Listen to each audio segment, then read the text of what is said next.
OS 194/21 on the file of Principal Civil Judge, Juvenile Division, Chilakulpeta, judgment continuation, where the authenticity of signatures on a document was disputed.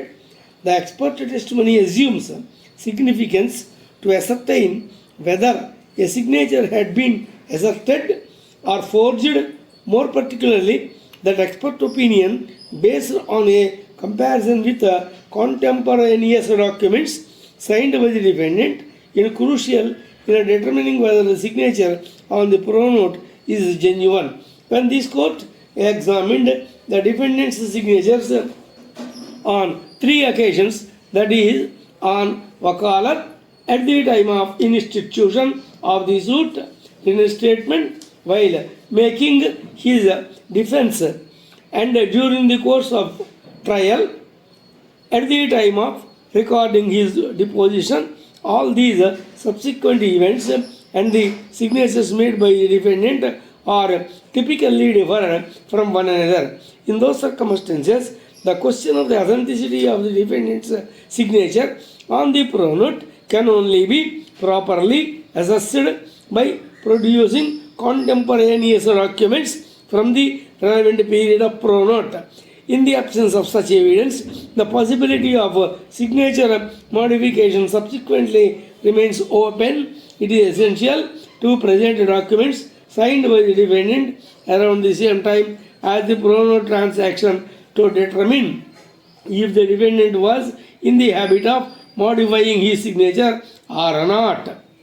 For this, seeking an expert opinion is crucial for a thorough examination of the handwriting and for determining whether the signature on the pronote is consistent with the defendant's usual style or if it has been altered for the purpose of evading the debt. Para. The plaintiff, by examining his own self and producing the testimony of attesting witness besides the documentary evidence covered by Exhibits A1 to A8, the plaintiff has discharged his burden and could be able to draw the presumption under Section 118A of NI Act in his favor. Then the onus lies on the shoulders on the defendant to prove his contentions of non-execution and non-existence of consideration. But for the reasons best known to him, he did not move any application under Section 45 of Evidence Act by producing contemporaneous documents containing his signatures, which failure of the defendant adversely affected his defense contentions. Para. Thus, although the defendant denied the signature on the alleged promissory note but not filed any petition to get the signature on the promissory note to be compared with his admitted standard signatures by an expert. DW1 defendant did not give any explanation for not sending the Exhibit A1 pronote to expert. It is a settled principle of law that in a suit basing on pronote, the initial burden lies on the plaintiff who asserts the claim available on record in the suit by way of PWs 1 and 2 coupled with the documents covered under Exhibits A1 to A8. It goes to show that the suit pronote was executed by the defendant. Accordingly, the pronote covered under Exhibit A1 deemed to have been proved and also said to have executed valid consideration in the absence of any material produced by defendant to substantiate the defense as probable one.